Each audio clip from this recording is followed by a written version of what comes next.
Okay, good day everyone. So today we will have an overview of animation.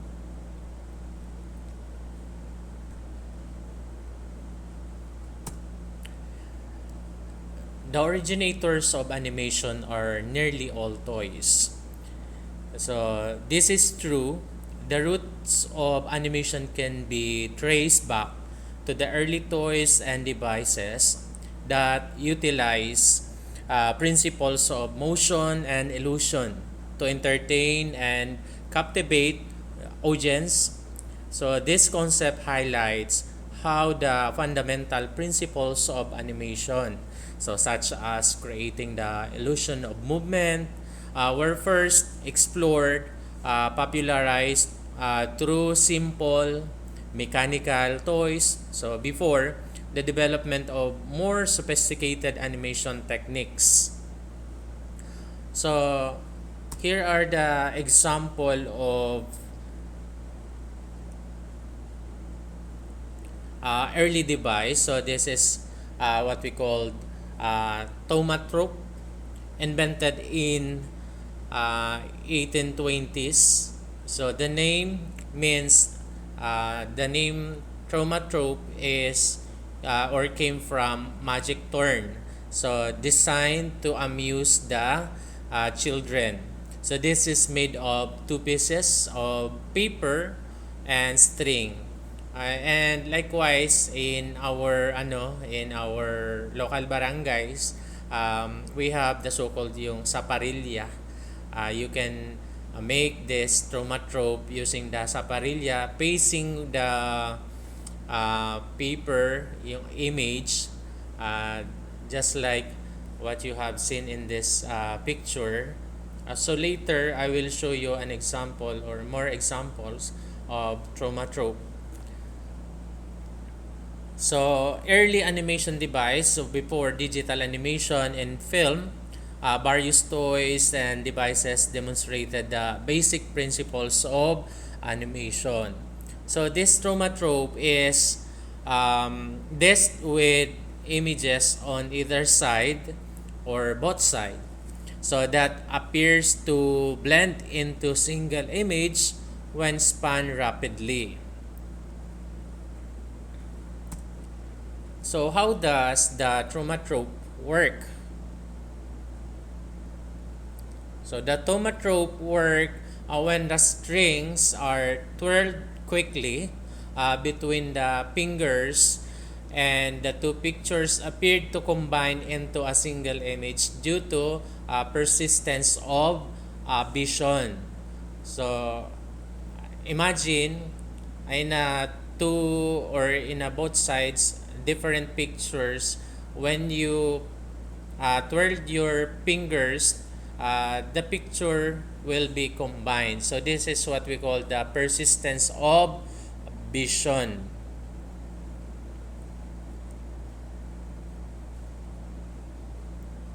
So, what is persistence of vision? So, persistence of visions, this is the eye ability to retain an image for roughly about 1 over 20 of a seconds after the object is gone. So, the eye continues to see the two images on either side of the thaumatrope shortly after each has disappeared.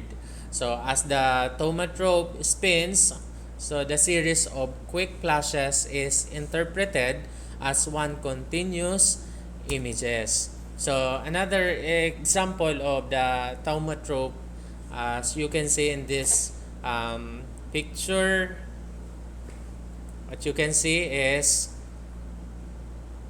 a monkey um, and a cell. How about this one? Bird, and this one is just like a base. So another example of great thaumatrope images, um, side A, just like a skeleton, and side B is the pumpkin. Another example is this one, a horse and side B, rider.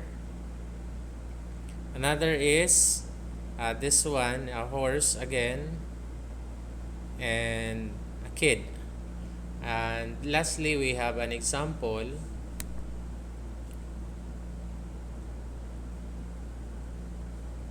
So this is butterfly, and this one, the flower. So when you flip or when you twirl your the string, so it will make an animation. So basic animation. So this is the perfect example. So as you can see. Okay. Okay, next. So another again, so a while ago we mentioned the persistence of vision. So this is defined before. Persistence of vision is what enables human to view a long sequence of images as animation. So persistence of vision helps us view cartoons and optical illusions every day.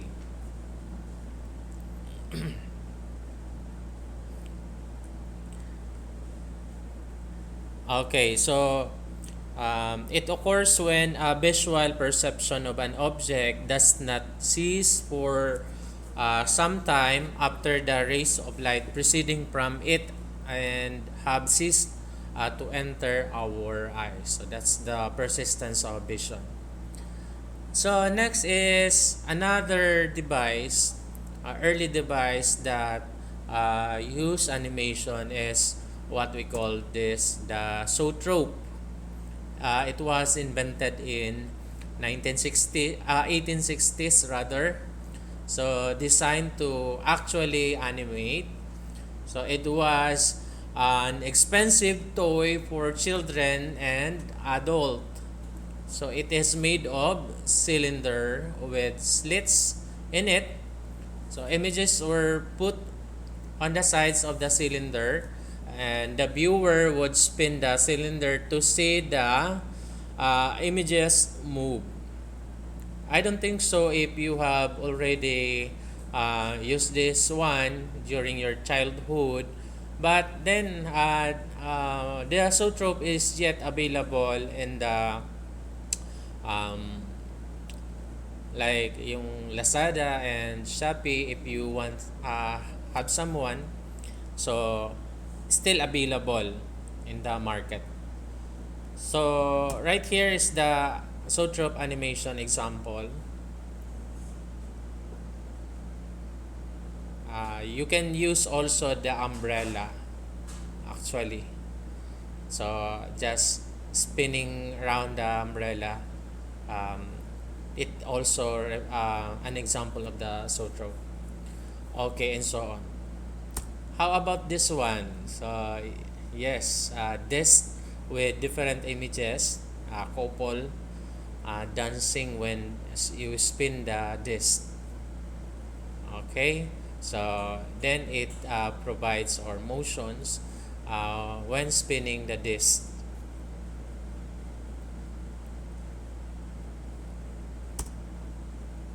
So animation development. So let's proceed. So as time went on, the papers was more available. So people wanted to make their own animation toys. So here it comes now the flipbook, and I know that you are very much familiar with the flipbook since that I think we have a commercial before in the television that um, if I'm not mistaken, it was uh, in the commercial, Bonakid, I don't think so. If I'm right, Bonakid, and the kid shows the animation by drawing a caterpillar that turns into butterfly. So that's an example also. Animation development includes using specialized tools and techniques such as but not limited to wireframes, interaction diagrams, and bone reeds. So flipbooks are made by layering sheets of paper with a slightly altered images in a sequential order. So as the viewer quickly flips through the book, so they see a quick animation. Okay. So that's right. Flipbook is a series of images that when flipped quickly creates the illusion of motion. So here's the example. So actually, this is just a piece of paper, but then it requires different positions or images. You have to draw a lot more in a piece of paper to create animation. So let me show you an example. These are so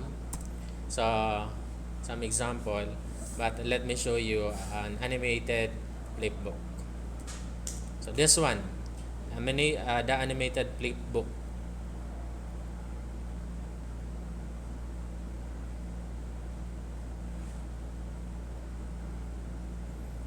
Okay, so it creates illusions to the eyes.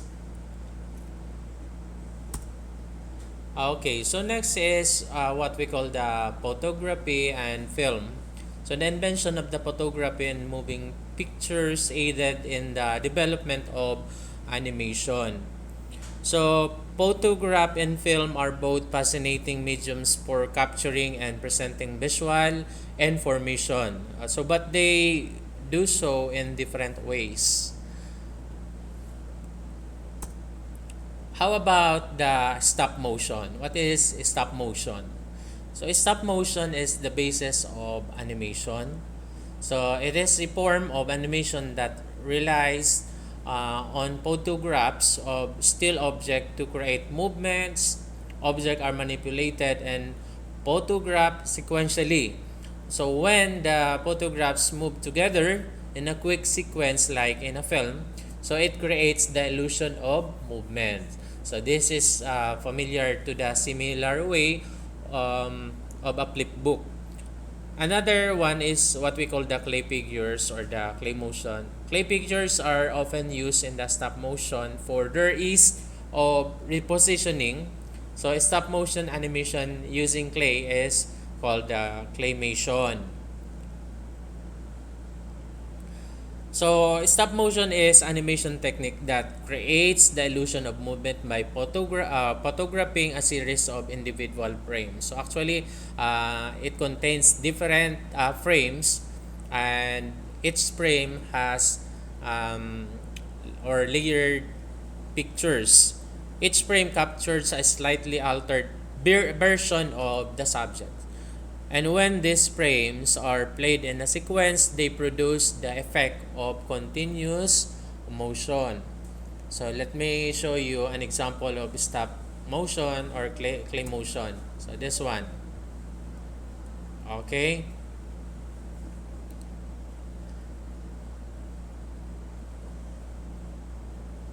Another one. So this is the claymation. Okay, what is claymation? Claymation is a specific type of non-motion animation that involves character and scenes made from malleable clay. So the term claymation is often used to describe this technique. So although it is technically a trademark term from Aardman, so animation, however, the general process and concepts are widely used and used in a various forms of media. So we have the famous clay motion we have the late 1950s and early 1960s. David and Goliath was featured on the television. It was show for children, famous clay motion. So this is very much the story is very much familiar with us since that it is from the biblical story. Mid we have the Gambi was a show that premiered on Saturday morning TV in the 1970s and early 1980s for children. And for the modern, we have the Wallace and the Gromit. This is very much popular claymation characters for today. So, famous claymation works have left a significant trademark on both film and television. So, showcasing the technique and charming qualities of this animation technique. So, the next one is from the stop motion to cartoons. So, artists began to realize that by drawing and using the stop motion animation technique, they could create seamless animation. So in 1914, when Sir Mackay, using drawing and the stop motion technique, created the first character-based cartoon. This is called the Gertie and the Dinosaur. So, Gertie and Dinosaur is only approximately 5 minutes long, contains 10,000, imagine 10,000s of drawing. For about 5 minutes, you have to draw 10,000s layered drawing. Imagine that sequence and able to create animation, you have to make 10,000s output of drawings.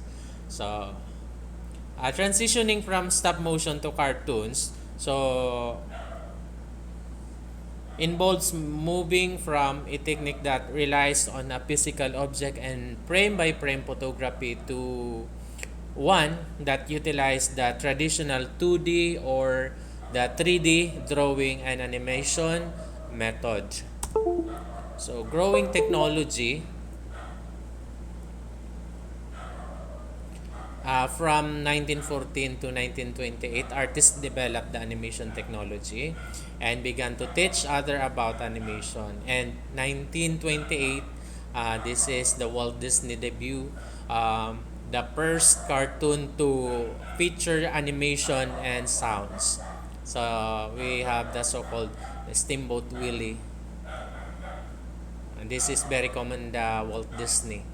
So this picture. Okay, looking to the future. So after the Steamboat Willie, so the animation world grew in leaps and bounds. So even as technology advances, so the basic of animation are still based from the stop motion. So looking for the future technology and its impact on the emerging trends and advancement are expected to shape the industry. So here's a glimpse into what the future might hold. So let me enumerate some. So number one is the advanced animation technique. So under that is the automated animation, deep learning animation, the augmented reality or the AVR or the VR, virtual reality. Okay, so we also have the filmmaking innovation, the general digital media trends, so and a lot more.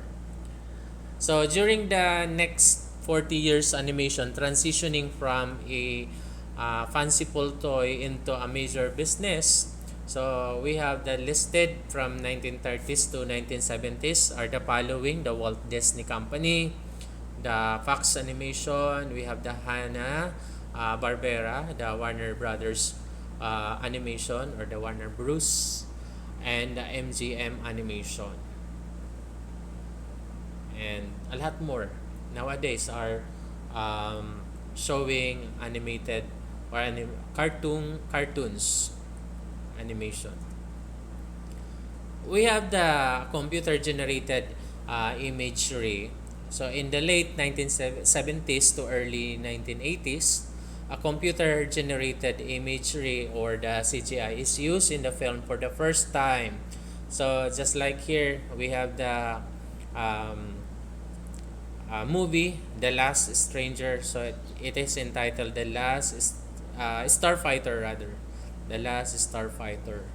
The CGI allows animators to create fantasy situation and illusion within the real life action.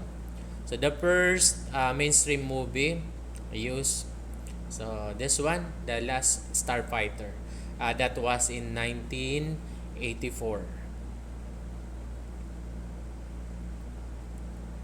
So we have the CGI is the broad term for um, creating the visual content using the computer graphics. So it is compasses a variety of techniques and application from realistic visual effects and in a film to animate the characters in the video games.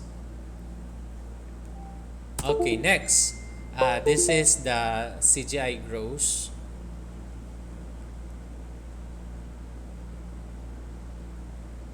So in 1995, the Toy Story premiered. So it was the first full-length motion picture to be entirely CGI. So imagine, a while ago we mentioned that in 5 minutes, they requires how many drawings? That is, yes, 10,000 drawings. So how about this Toy Story? That that runs about 1 hour or 60 minutes. So how many layered or how many papers or drawing they have created? So that's I think a full book or about thousands of drawings. So the CGI, so the growth of the computer generation imagery is driven by advances in technology, expanding application, and evolving industry needs. So here's the comprehensive look at how a CGI is growing and what future developments might look like. So we have number one, this is what we call the technological advancement. Number two, the expanding application.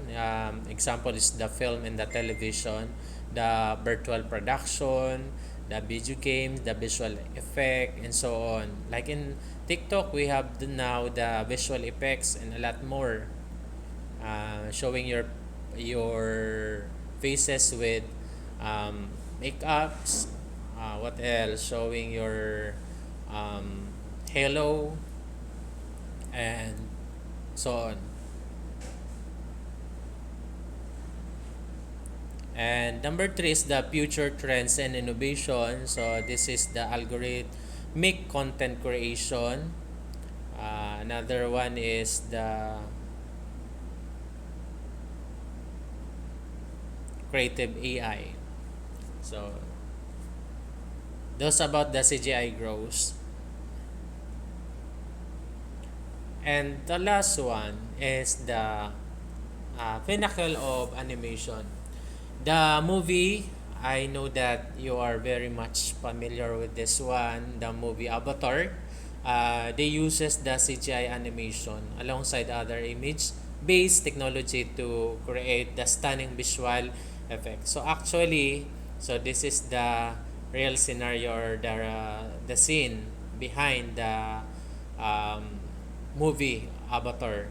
So they are wearing that um, devices, or and then when they translated it sa computer, so it has the visual effect. In the growth of the computer generated, so this is the perfect example, the avatar. So the pinnacle of animation refers to the highest achievement and the most influential milestone in the field of animation. So nowadays, the main character or the actor actresses now they are wearing these devices to get effect with this what we call the CGI animation, the image-based technologies to create the stunning visual effect. So these achievements showcase the evolution of animation techniques, so the storytelling and the artistic excellence. So here's a look at some of the key elements that represent the pinnacle of animation. What are those? Number one is the groundbreaking animated film. So example of the groundbreaking animated films is the Snow White and the Seven Dwarfs in 1937. So this is the first full-length movie, or also a cell animated features film pioneering the way of future animated films with its story. The Lion King in 1994. What else? The Spirited Away in 2001 and the Avatar in 2009. Another one is what we call the innovative animation techniques. So this is the 2D animation and also the 3D animation. Okay, so yan. We will now have, let's now come to your first activity. So this is the entitled Animating Basic Shapes. So what's the objective is just to practice the basic formations or the basic shapes that are being used in animation. So here's the materials needed. So computer with animation software. So you're going to install in your computer, or in the laboratory you're going to install either Adobe Animate or Adobe Flash. So this one, Adobe Animate and Adobe Flash. So projector screen for demonstration for your demo, so that is optional. We also have the big screen in the computer lab. We can use that. The last one is the drawing tablet, but this is also an optional. So what's the content of your activity? So hands-on activity will run for about 90 minutes. So that is 1 hour and 1.5 hour. Tama ba? 1.5 hour. Okay, your task is student will create their own basic shapes using the software, either again Adobe Animate or Adobe Flash. You should experiment with the different shapes, either circle, square, rectangle, and so on and so forth, and colors to get feel for drawing tools. Okay, just explore. What else? So task number 2, animate shapes. Students will animate these shapes by creating a simple animation such as bouncing ball or shape moving across the screen. A bouncing ball, like dribble. Apply the basic principles like timing and spacing. Okay, so for that step, you have to create new project. You can explore and watch more example available in the YouTube. So draw a basic shapes. I know this is very much easy. Drawing a basic shape. Use the timeline to set a keyframes and animate the shape.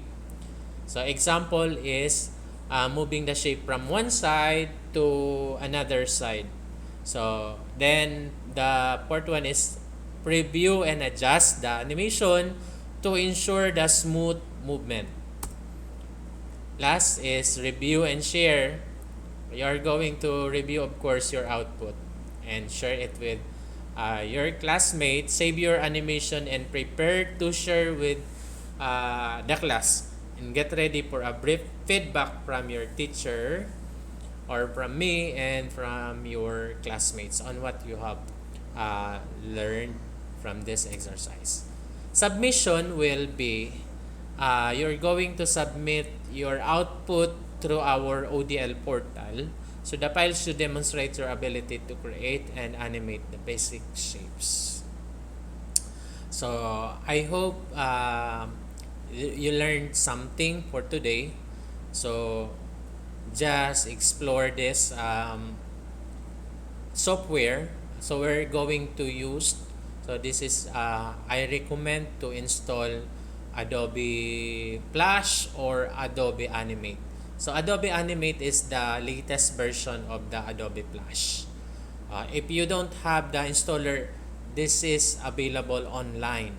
Okay, this is available online. And a while ago, I already installed it in my laptop.